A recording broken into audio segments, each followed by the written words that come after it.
Bakit yung pinasok ng dalawa yung bahay? Walang search warrant. Walang raid po na nangyari muna. Walang search. Force report ka pa, IP. Mali yung iniisip ninyo eh. Mali yung proseso na ginagawa ninyo. There's something wrong. That's why I'm bothered.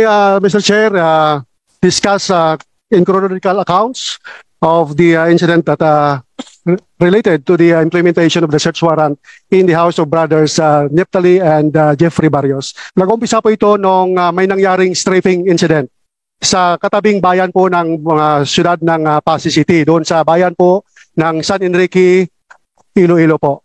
Yung August 30, no, ng alas 6:30 po ng umaga, si Mr. Godofredo Alarba Sr. was killed in Barangay Braulan, San Enrique, while grazing po ng kanyang kalabaw. And based on the information of the San Enrique, one of the alleged suspects there in the killing of Mr. Godofredo Alarba Sr. was Jeffrey Barrios, but no witness had came out, no, para po maipile yung kaso. Noong July 30, 2023, the house of Godofredo Alarba Jr. was trapped by using a 5.56 caliber rifle, and subsequently the throwing of 2 hand grenades, of fragmentation hand grenade, which might cost the death of all the occupants there. Yung mga biktima po na naipile ng San Enrique po, Mr. Chair, but luckily po, no, it did not explode yung hand grenade. Noong 12 midnight ng gabi, yung operating troops na binoko.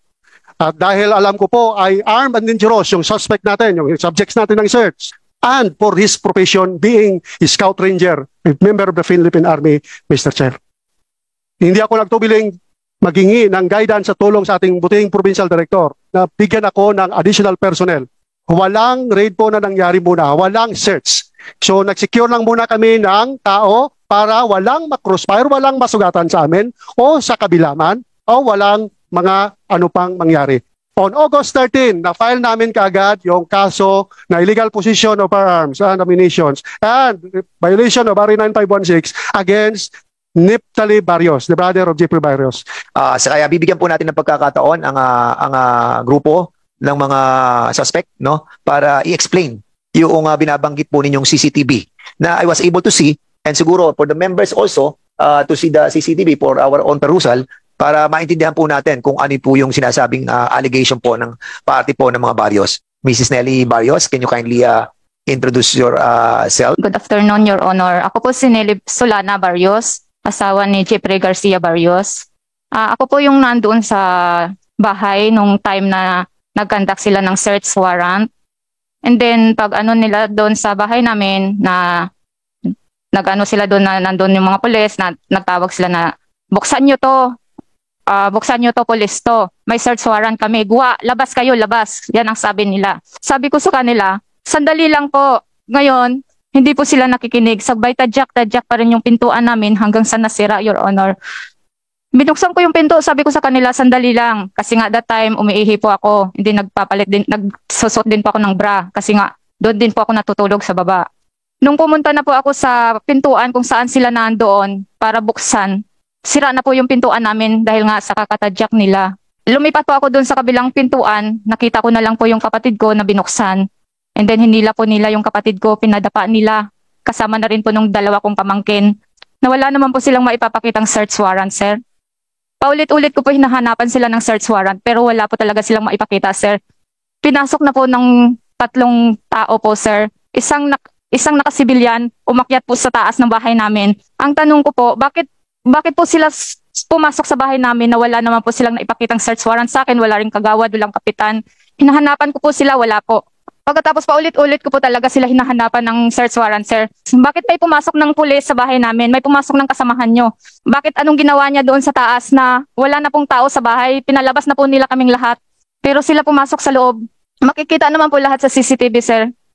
So, alright. So, siguro, bigyan natin ng pagkakataon si Jeffrey, Sergeant Jeffrey Barrios. Siguro, ikwento mo lang kung ano yung mga nalalaman mo. Yung sinabi po ni Hepe na out of issues naman yung sinabi niya eh.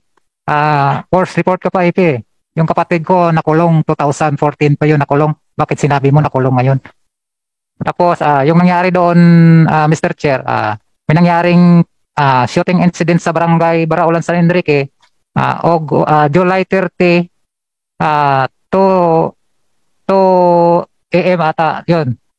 Ngayon, nung natapos yung ano nila doon, investigasyon siguro, wala silang makuha na o madampot na ikulong na tao kung sino naggawa nun. Ako yung pinagbintangan nila kasi may away daw yung Alarba sa kapamilya ko Barrios sa Alarba. Samantala, matagal na panahon yun, 28 years na nangyari doon. Bakit ako pa yung magawa nun? Tapos sabihin nila na ako daw yung gumawa, naghagis ng granada. Kung ako gumawa yun, naghagis ng granada, military ako, hepe. 2 granada, hindi ko kaya kunan ng pin yun at ihagis. Baka siguro, ubos na sila lahat doon kung ako naggawa nun. Tapos Mr. Chair, nung sinabi ni hepe na ako daw, pero andoon ako sa camp namin, andoon ako kasi naka-red alert kami ongoing yung operasyon ng brigade. Kailangan yung tao andyan talaga kasi dual kuan ako doon dual function mechanic ako tapos driver ng armor tank kaya hindi ako makaalis-alis doon. Tapos Mr. Chair, yung mga witness ko doon nagpapatunay naman na handa silang tumulong kasi andoon talaga ako pinasok nila yung bahay namin, kawawa naman yung misis ko, wala ako doon. Pinilit niyo yung buksan yung pinto. Nung pinilit yung binuksan yung pinto, pinalabas yung mga bahay. Hindi naman kayo nagdala ng member of the family. Kasi nakikita natin sa CCTV, nakalabas lang lahat na occupants. So anong intensyon? Ano ngayon yung wisdom ng batas? Bakit kailangan ninyo magsama ng family member or locality member sa bahay para walang planting of evidence? Kaya kung kayo, may kinuha kayong baril doon sa itaas, wala kayong testigong dinala sa pagkuha yung baril sa second floor, this case will be dismissed again because the interpretation of the law is always in favor of the accused. So, lahat tayo mag-aral. Thank you. Mr. Chair, maybe just like the Vice Chair of NAPOLCOM, I am bothered by the statement of Lieutenant Colonel Palomo that they can violate the provision of the rules on procedure just to make sure na wala pong tao na babaril po sa inyo. Hindi po ba? Yun ang statement ninyo I think that's wrong because there are other ways of shall we say attaining that. For example, the question is, why would you enter a dwelling without any search warrant yet? Bakit yung pinasok ng dalawa yung bahay? Walang search warrant. Because in the video, the lady was asking whether you have a search warrant or not. You were not able to present a search warrant. So what authority do you have to enter the dwelling of a place, the dwelling of a person, which is sacred and protected by law? Mali yung iniisip ninyo Mali yung proseso na ginagawa ninyo. I do not know if the Vice Chair or the good prosecutor would agree doon po sa ginawa nyo na pwede palang pumasok yung dalawang pulis doon sa bahay without any search warrant when asked by the occupant. Mukhang may mali po doon Dahil ang isip po ninyo, dahil baka mabaril. Tapos kung magdadala kayo ng witness, baka mabaril din yung witness, kargado pa ng konsensya ninyo. But there are other ways of attaining that objective. Normally, nung panahon namin, pag sinesearch namin yung lugar at delikado at wala pa yung search warrant, pinapalibutan namin para wala nang makaalis na tao.